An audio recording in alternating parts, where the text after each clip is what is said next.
पहला न्यूमेरिकल बोलो। पहला तो करिए न्यूमेरिकल जो फर्स्ट न्यूमेरिकल हो, थ्योरी नहीं। बोलो बेटा जोर से बोलो कोई। Speak up. certain force हाँ acting on 20 kg mass हाँ देखो अब यहाँ पे जो जो पता चलता जाता है नोट करते जाते हैं।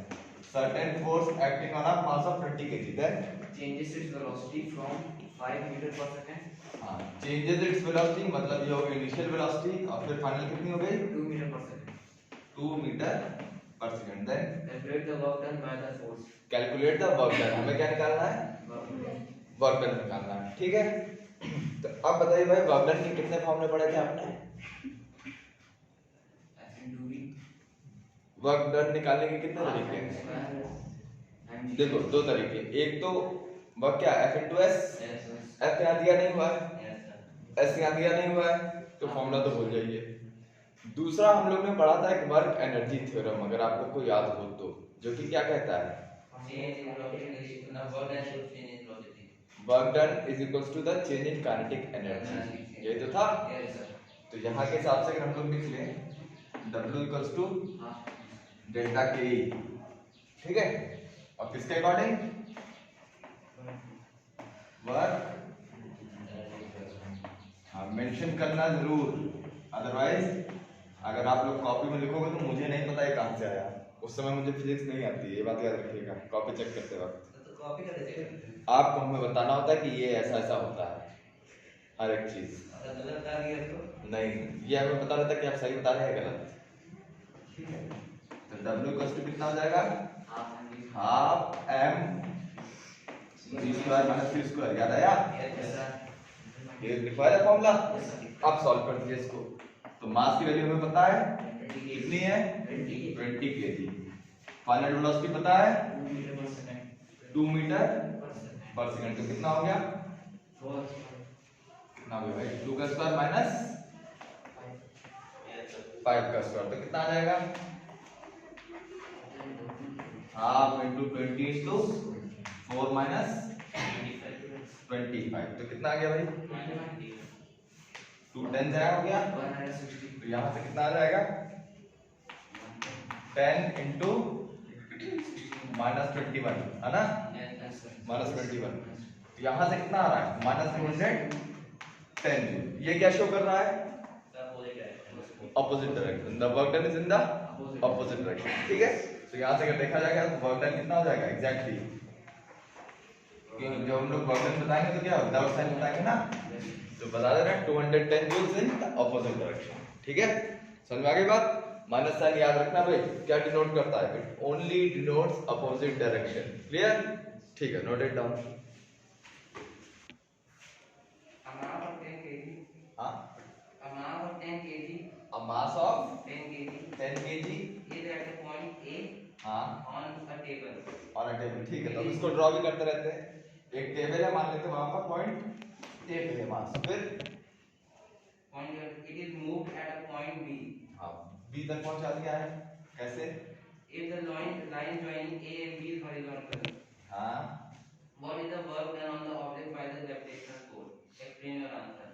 ठीक है सो अब देखिए यहाँ पर हम लोग और कुछ नहीं दिया, सिंपली बताया है कि एक हॉरिजॉन्टल टेबल है, ये टेबल है, टेबल पे एक पॉइंट पे ए पे थी और दूसरी जगह बी पे थी। ठीक है हमें नहीं पता है कि इस टेबल की हाइट ग्राउंड से कितनी है, मान लेते हैं ये ग्राउंड है, इसकी हाइट कितनी है यहाँ से मान लेते हैं h, ठीक है इसकी हाइट कितनी होगी ऑब्वियसली h होगा। अब दोनों केस में वर्क डन बाय ग्रेविटी कितना होगा,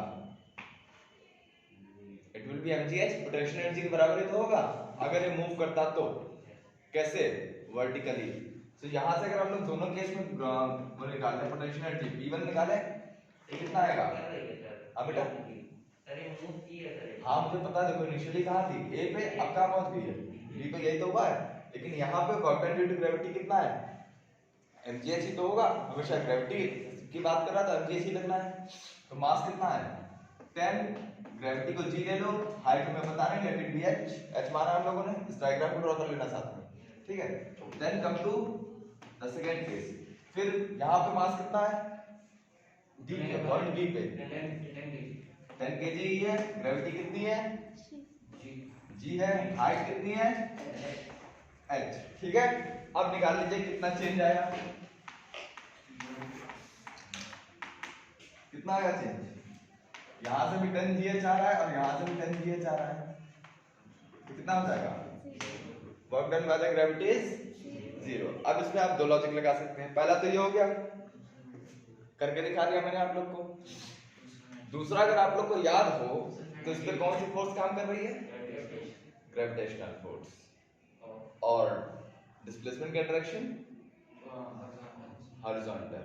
what is the angle between the force and the displacement, आप इस तरह भी आंसर लिख सकते हैं, since the object, the direction of the displacement and the gravitational force are perpendicular to each other, therefore the work done will be 0, ठीक है। इसको लिख लीजिए, साथ में भी लिख लीजिए, ठीक है। हाँ बेटा, बात तो वही हुई ना, हाँ ठीक है। चलो लिख लो जरा जल्दी से फिर, since the angle between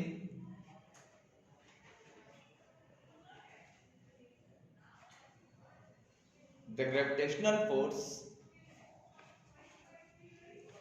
acting on the object and the displacement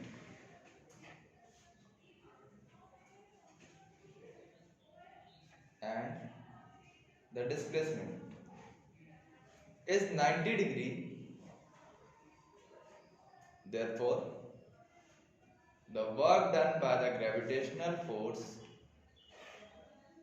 on the object will be 0। वहां पर लिख के दिखा दीजिएगा, W equals to F S cos theta, ठीक है, लिख के बता देना W equals to F S cos theta,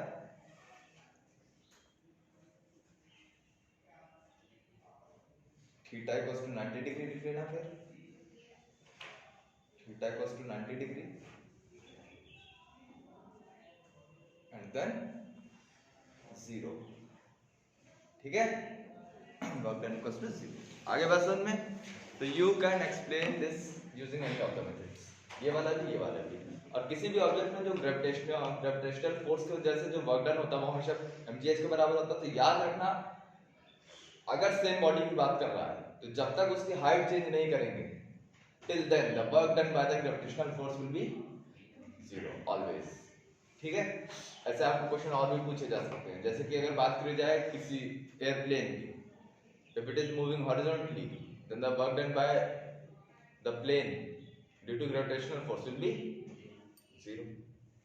why? because it is moving horizontally, तो हाइट तो सेम रही ना, जब टेक ऑफ करेगा तब हाइट में थोड़ा सा चेंज आया, ठीक है। वीडियो में सर कमेंट शिवम ने सर पूछा था कि मैकेनिकल फोर्स काम करे तो वर्क डन 0 कैसे होगा, किसने पूछा, देखा था आपने, नहीं देखा, शिवम ने पूछा था तो मैंने जवाब दे दिया, मैंने देखा, ठीक है। चलो बेटा, ठीक है, then come to the next one. A certain household has consumed 250 units of energy during a month. How much कितने, energy? वेट धीमे धीमे, 250 units of energy हाँ, during a अब जरा month. ध्यान से सुनिए, यहाँ पर बोल रहा है certain household consumes 250 units of energy. जब भी हाउसहोल्ड एनर्जी या इस तरह की बात होती है तो एनर्जी की यूनिट क्या ली जाती है, किलोवाट आवर, क्योंकि हम लोग के जो घरों में बिजली का बिल आता है ना, वहाँ पे बिजली का बिल बोलते हैं ना कितने यूनिट खर्चा हो, वो यूनिट क्या होता है, 1 यूनिट रिप्रेजेंट्स किलोवाट आवर। अगर आपसे बोला है ना 200 यूनिट खर्चा हो इस महीने, so they are simply saying 200 kilowatt hour units has been used, ठीक है। 1 unit over there means kilowatt hour, clear, ठीक है। आगे बताइए, during a month. During a month, that means time कितना हो गया, 1 मंथ का टाइम है, ठीक है, and 1 month means 30 days, and 1 day में ऐसे लिख लो 30 days, 1 day means how many hours, 24 hours, ठीक है। फिर कितना हो गया,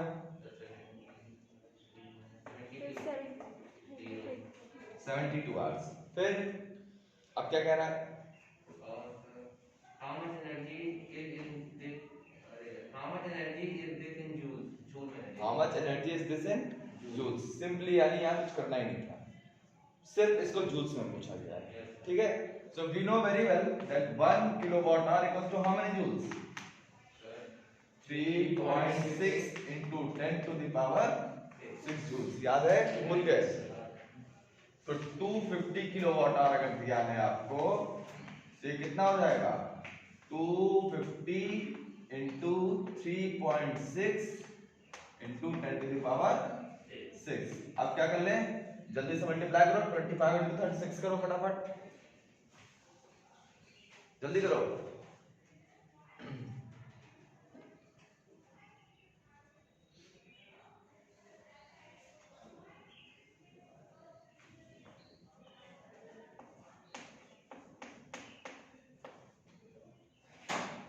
आया? तैयार है ना? अब इसको उस तरह लिखना चाहो अगर आप सिंगल डेसिमल साइंटिफिक फॉर्म में तो क्या लिख सकते हैं? 9 इंटू 10 टू द पावर या 9.0 लिख लो into 10 to the power 8। Clear? ठीक है ना? चलो note it down. Next numerical क्या न्यूमेरिकल बताना। object of mass 40 kg 40। yes sir हाँ is raised to a height of 5 meter ठीक है, 5 मीटर हाइट रेज करी, चेंज इन हाइट कितनी आ गई? 5 मीटर। फिर above the ground हाँ what is its potential energy simple, गणित दी हुई है? नहीं sir नहीं दी हुई है तो हम लोग क्या ले लेंगे? 9.8 mgh होता है भाई। sir और है क्वेश्चन हाँ और क्वेश्चन है इसी में yes sir कोई बात नहीं, पहले से निकालना है। ठीक है, अब यहाँ के हिसाब से मास कितना है? 40, ग्रेविटी 9.8, हाइट कितनी है? मल्टीप्लाई करो कितने में जल्दी से? 4 5 20 तो 196 और जूल बस कितने हैं? फिर 1 0 क्वेश्चन। हाँ सर डिवाइड कर रहेगा आ गए थे 0। तो ठीक बहुत है, है 1960 जूल्स। क्लियर? yes sir 10 ले लोगे तो बढ़िया आ जाएगा। ठीक है, और सर आगे 400 आ जाएगा बस, तो If the 2000 आ जाएगा। हाँ if the object is allowed to fall हाँ। find its kinetic energy when it is halfway down ठीक है, आप देखिए 5 मीटर हाइट पे था, ये क्वेश्चन मैं आप लोगों को बता चुका हूँ। ठीक है, और फिर यहाँ से इसको ड्रॉप कर दिया गया, और फिर कहाँ पूछा गया है? बिल्कुल मिडवे पे, मतलब 2.5 मीटर पे, ऐसा समझ सकते हैं हम लोग। ठीक है, तो if you remember the law of conservation of energy, जैसे जैसे ग्राउंड की तरफ बढ़ेगा वैसे वैसे क्या होगा? पोटेंशियल कम होगी और काइनेटिक बढ़ेगी। लेकिन जब बिल्कुल मिडवे पे होगा तो क्या होगा? दोनों बराबर होंगे। ठीक है, आगे बढ़ में तो यहाँ के हिसाब से एट, यहाँ लिख देना at its midway, kinetic energy equals to potential energy. ठीक है, आगे बढ़ में दोनों बराबर होंगे, तो चाहे आप यहाँ से हाफ करके निकाल लो, चाहे से सॉल्व कर लो, पोटेंशियल एनर्जी साइड पे निकाल दो, खत्म। मास कितना हो जाएगा? कितना है? 40 और g 9.8, हाइट कितनी ले लो? 2.5, जल्दी सॉल्व करो भैया। सर 980 बिल्कुल, और पोटेंशियल कितनी होगी यहाँ पे? ठीक है, दोनों बराबर होंगे। और अगर ये पूछा होता what will be it's kinetic energy just before it touches the ground, क्या है 0? काइनेटिक एनर्जी पूछा मैंने। हाँ 1960 यही आ जाता है। ठीक है, और यहाँ पर लिख लीजिएगा कैसे, हाउ, ऐसा क्यों हुआ? Law of conservation of energy लिख लो, according to the law of conservation of energy. ठीक है, हाँ, रीजंस हमेशा लिखने जरूर हैं, कहीं भी हो किसी भी रीजन से आप कुछ लेके आए हो तो वो मेंशन जरूर करना, भूलना नहीं, ठीक है। चलो बोलो, जोर से बोलना। What is the work done हाँ by the force of gravity on the satellite moving around the earth? Specify your answer. क्या बोले, पता नहीं। न्यूमेरिकल बताओ। Sir, person हाँ holds a bundle of hay. Hold सा Hay. Bundle of hay. Bundle of, Hay. ये हटाओ ये हटाओ, अरे bundle of hay. हे, अच्छा हाँ Over his head हाँ। for 30 minutes. 30 मिनट्स, टाइम कितना दिया हुआ है, And gets tired. And gets tired. Has he done some work or not? Justify your answer. हाँ तो ये तो सिंपल थ्योरेटिकल आंसर है। बंडल ऑफ हे को मतलब ऐसे समझ लो कोई लोड है जिसको अपने सर पे रखा है, कितनी देर के लिए, 30 मिनट्स के लिए, और थक गया सर पे रखे रखे। Has he done some work, why, नहीं सर, काम ही सर वर्क डन होगा। सर वो चल थोड़े ना तो खड़ा है। हाँ तो कितना वर्क डन होगा, has he done some work, no, zero work done. उसको वर्क डन करने के लिए क्या करना था, या तो ऑब्जेक्ट को नीचे उतार के रखना था, या ऊपर लेके जाना था, या मूव करना था, लेकिन ना वो मूव किया, ना ऊपर रखा, ना नीचे रखा, कुछ नहीं किया, is just holding it.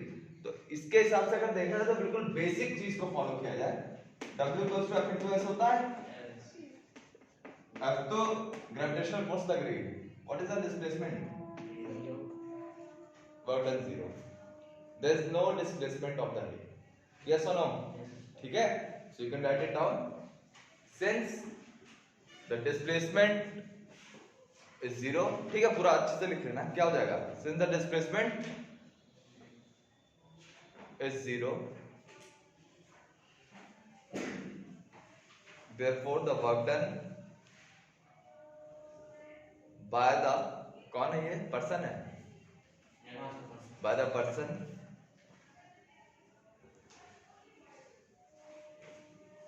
will be zero। और ये लिख लीजिए यहाँ पे, ठीक है। हाँ तो हर एक चीज को याद रखना होता है, डिस्प्लेसमेंट भी ऐसा नहीं है हमेशा 90 डिग्री का एंगल ही बनाना होता है, कभी कभी डिस्प्लेसमेंट भी जीरो हो सकती है, कभी कभी फोर्स भी जीरो हो सकती है, ठीक है।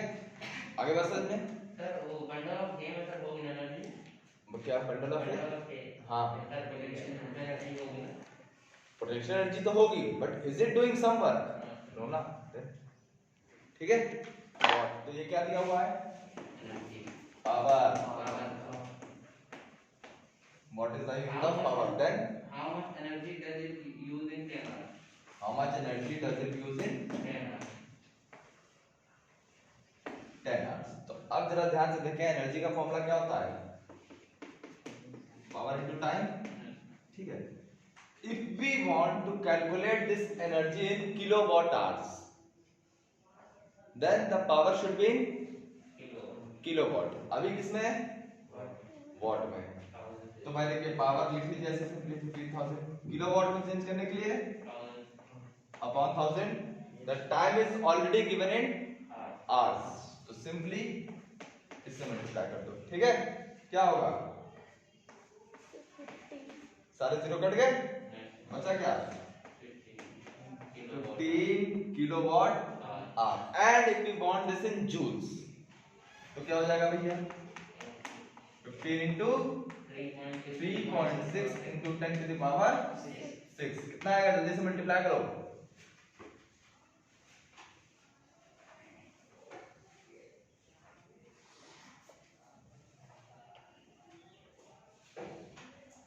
कितना आया,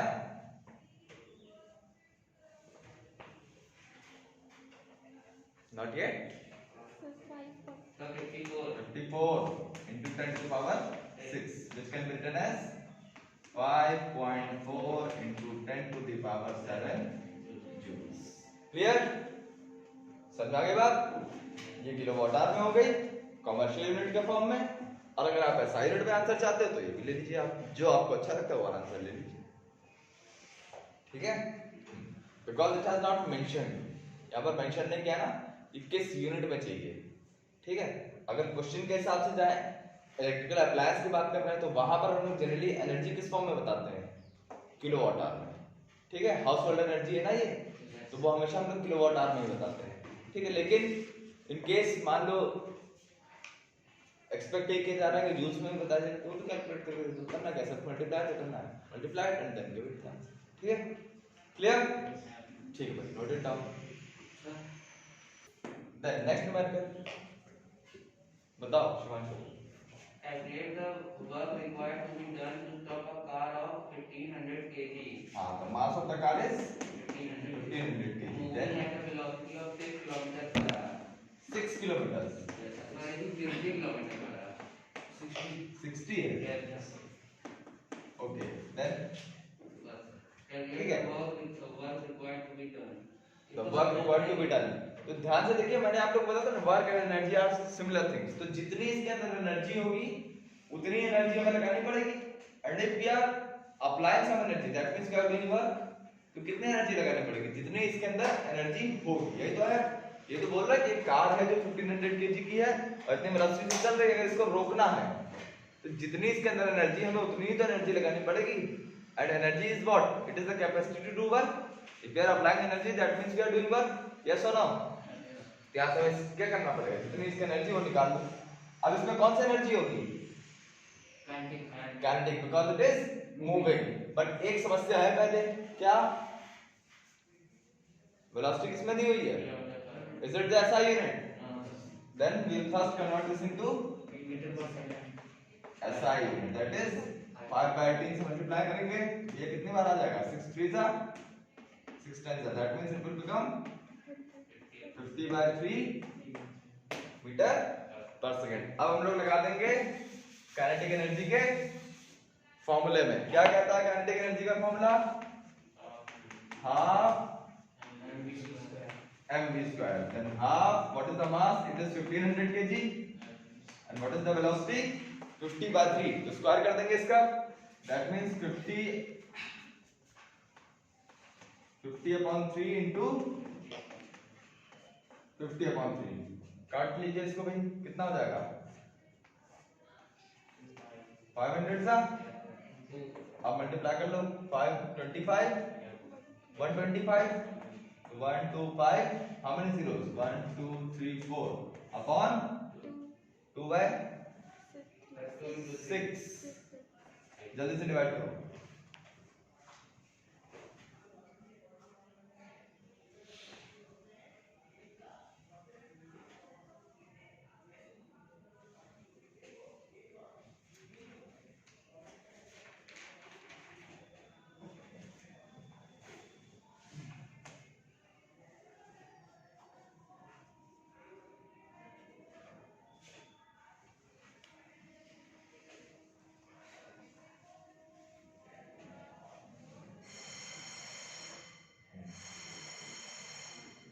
कितना है भाई, 20 then 8 then 3 and again 3 and again 3, क्या था ये, ठीक है, ये आ जाएगा। Clear, note it down.